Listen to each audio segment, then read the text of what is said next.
economy is complex and can be difficult to understand. Luckily, economists have developed models to help us learn and understand how the economy functions. One of the most useful is the circular flow model. The circular flow model highlights the flows within the economy, the flow of economic resources, goods and services, and the flow of money. To demonstrate the usefulness of the circular flow model, let's follow a few dollars through a cycle. Imagine you are a hungry consumer who hears the homemade fries at the diner down the street calling your name. You take your money to the diner for a tasty meal. When you pay your check, you are buying goods and services, but the money doesn't remain in the cash register for long. Alice, the diner owner, uses the money to purchase resources. She buys homegrown potatoes from a farmer, pays the server who took your order his wages, and makes a payment to buy new equipment for the diner. All of these are costs of production.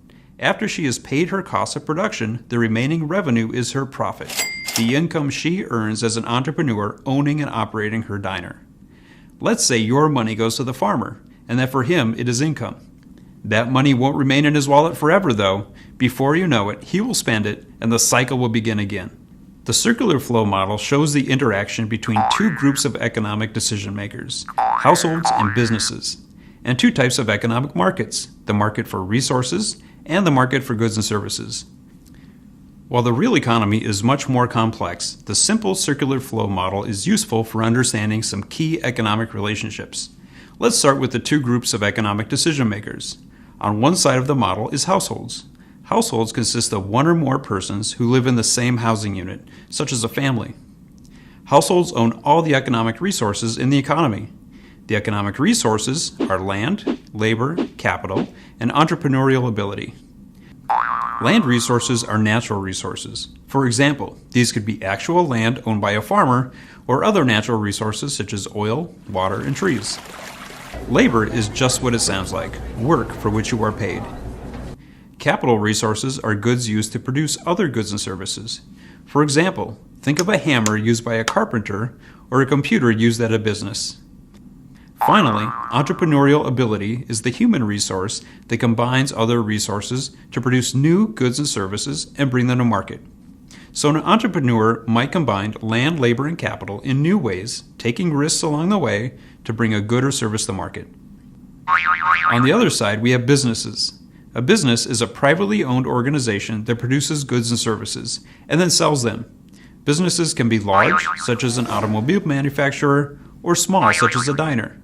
And businesses may produce goods, such as computers and bicycles, and services, such as haircuts and car repairs. But households and businesses are not isolated. They interact in markets. At the top of the model, we have the market for resources. The market for resources is where households sell and businesses buy economic resources, land, labor, capital, and entrepreneurial ability.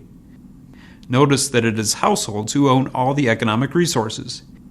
You might think of capital, say a delivery truck, as being owned by a business. But who owns the business? You guessed it, households. Whether a small diner owned by an individual, a partnership owned by several individuals, or a corporation owned by stockholders, all of these businesses are owned by people who are also members of a household. Let's look at some transactions in the market for resources by a business. A diner. It uses a mix of economic resources, such as land, potatoes for fries, labor, cooks and waitstaff, and capital resources, kitchen equipment and cash register, to produce goods and services. In this case, cheeseburgers, fries, and milkshakes. The business buys these economic resources from households. For example, let's say you work at the diner. You are selling, and the diner is buying your labor resources. Those homemade fries come from potatoes, a natural resource bought from a local farm, which is owned by a household. The new milkshake machine and French fry cutter, capital resources, were bought from a business 3 states over, and the stockholders of that business are members of households. Finally, the diner itself is owned by Alice, who is a member of a household and an entrepreneur who has turned her skill of making the best homemade fries in town into a successful business. In exchange for their resources, households earn income. Each resource has its own income category. Households receive wages for their labor, rent for use of their land, interest for use of their capital, and profit for their entrepreneurial ability. For working at the diner, your income would be paid in the form of a paycheck at the end of the month. So, in the market for resources, households sell resources and businesses buy resources. The resources flow one way, and money flows the other. At this point in the cycle, households sell resources to businesses. So, households are holding income, and businesses are holding resources. But what do households do with the income? What do businesses do with the resources? To answer these questions, let's focus on the bottom of the model, the market for goods and services, where the goods and services produced by businesses are bought. Let's start with businesses. Businesses use the economic resources they buy in the market for resources to produce goods, such as computers and bicycles, and services, such as haircuts and car repairs. Businesses sell these goods and services to households in the market for goods and services. For example, the diner produces cheeseburgers, fries, and milkshakes. Households use part of their incomes to buy goods and services. The payment businesses receive is called revenue. For example, at the diner, revenue comes from customers paying for their food. In short, the market for goods and services is simply where the goods and services produced by businesses are bought. So in the market for goods and services, businesses sell goods and services and households buy goods and services. Products flow one way and money flows the other.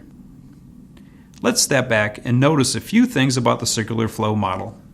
First, it shows how businesses and households interact in the two markets, the market for resources and the market for goods and services. Notice that households and businesses are both buyers and sellers. Households are sellers in the market for resources. Households sell land, labor, capital, and entrepreneurial ability in exchange for money, which in this case is called income. Households are buyers in the market for goods and services. Households exchange income for goods and services. Businesses are sellers in the market for goods and services. Businesses sell goods and services in exchange for money, which in this case is called revenue. Businesses are buyers in the market for resources.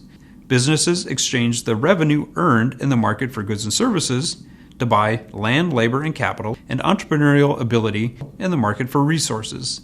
In this case, the money spent is called the cost of production. Second, the model shows the flow of money in exchange for goods and services and resources. Money flows clockwise, while goods and services and resources flow counterclockwise. The circular flow model is a simple tool for learning about the economy.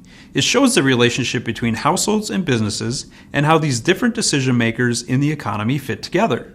Plus, it shows how money keeps the economic resources and goods and services flowing around and around and around in the economy.